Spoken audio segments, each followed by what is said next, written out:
যে ইস্যুতে ওরা টেনে নিয়ে যেতে চাইছে সেই ইস্যুতে আমরা লাল ঝান্ডা থাকতে চাইছি না। যদি একই এলাকায় 3টে খুন হয়ে যায়, এরপরেও যদি আপনারা বলেন যে না উনি সফল, তাহলে সফল। গোটা ভারতবর্ষে পশ্চিমবঙ্গের রাজনীতি মানুষের রুটি রুজির বাইরে মন্দির মসজিদ ধর্ম জাত ভাষায় যাচ্ছে, যেটাই ভারতবর্ষের সংবিধানের বাইরে। আলোচনাটা রাজনৈতিক নেতাদের জনপ্রতিনিধিদের এইটাই হওয়া উচিত, পশ্চিমবঙ্গের এগার কাজ চালু হবে কিনা। মালদা মুর্শিদাবাদে গঙ্গাপদ্মা ভাঙনে সরকারি টাকা অ্যালট হবে কিনা, সেই টাকা দুর্নীতি হবে নাকি সেই টাকা মানুষের কাজে ব্যবহার হবে। আবাস যোজনায় সব ঘর মানুষ পাবে কিনা, আমাদের রাজ্যের পরিযায়ী শ্রমিকরা রাজ্যে ফিরতে পারবে কিনা, বা পরিযায়ী শ্রমিক হিসাবে তাদের ভবিষ্যৎ কতটা সুরক্ষিত হবে।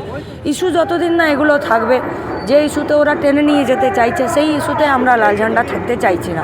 তাই আপনাদের প্রশ্নের ওই পারপাসে উত্তর আমার মনে হয় রাজনীতিতে যারা আছে, যারা রাজনীতি করছে, যারা সংগঠনের কর্মী, তাদের ওই ইস্যুতে না থাকাই ভালো।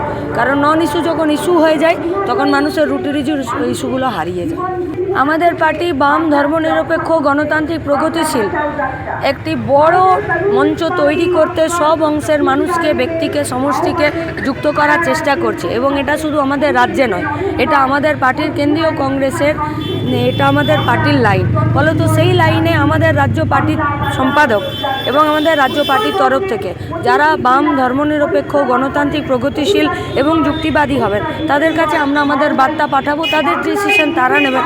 এবারে পার্টিকুলার ওনার সঙ্গে আমাদের রাজ্যের সম্পাদক কথা বলেছেন কিনা সেই বিষয়ে আজকে আর কিছুক্ষণ পরেই মোহাম্মদ সেলিম চলে আসবেন, উনি বলবেন। ইনসাফ যাত্রা, বাংলা বাঁচাও যাত্রার মাঝখানেও প্রতিটা দিন এ পশ্চিমবঙ্গের বুকে লাল ঝান্ডার কর্মীরা, বামপন্থী বিভিন্ন সংগঠনের কর্মীরা প্রত্যেকটা দিন মানুষের রুটিরুজির ইস্যুতে রাস্তাতেই আছে। সেটা তো পার্টি বলবে। আমি তো এক্ষুনি বললাম, আমাদের পার্টির কেন্দ্রীয় কমিটির যে পার্টি কংগ্রেস হলো, সেখানে আমরা এই পলিসি গ্রহণ করেছি। বাম ধর্মনিরপেক্ষ গণতান্ত্রিক প্রগতিশীল যুক্তিবাদী ব্যক্তি গোষ্ঠী সমষ্টিকে নিয়ে আমরা বড় মঞ্চ তৈরি করে আমরা ইলেকশনে, নির্বাচনে আমরা একসঙ্গে থাকতে চাই। আমি তৃণমূল নেতা খুন, প্রত্যেক গত মাসেও কালিয়াচকে বেশ কয়েকজন খুন, কি বলবেন? তার মানে এটা পরিষ্কার হয়ে গেল যে রাজ্যের পুলিশ প্রশাসন একেবারে অপদার্থ হয়ে যাচ্ছে। আর যিনি মাথায় আছেন তিনি রাজ্যের মুখ্যমন্ত্রী, তিনি একাধারে পুলিশ মন্ত্রী। ফলত তাদের কন্ট্রোলে এ পশ্চিমবঙ্গের গুন্ডারাজ কন্ট্রোলে নেই। তাহলে গুন্ডারাজ খতম করতে গেলেই সরকারকে উৎখাত করতে হবে। আপনিই তো বললেন বছরের শুরু থেকে এখন অবধি 3টে খুন। যদি একই এলাকায় 3টে খুন হয়ে যায়, এরপরেও যদি আপনারা বলেন যে না উনি সফল, তাহলে সফল। মালদার বড় সমস্যা গঙ্গা ভাঙন, সে বিষয়ে রাজ্য সরকার কি ভাবছে? আমি শুরুতেই বললাম, ইস্যু কি হবে গঙ্গাপদ্মা ভাঙনে, দেশের সরকার সেখানে টাকা অ্যালট করবে কিনা, সেই টাকা মানুষের প্রয়োজনে ব্যবহার হবে কিনা, সেই টাকাতে দুর্নীতি বন্ধ হবে কিনা, এবং গঙ্গাপদ্মা ভাঙনের হাত থেকে গোটা মালদা মুর্শিদাবাদের মানুষকে রক্ষা করা যাবে কিনা, এইটা ইস্যু।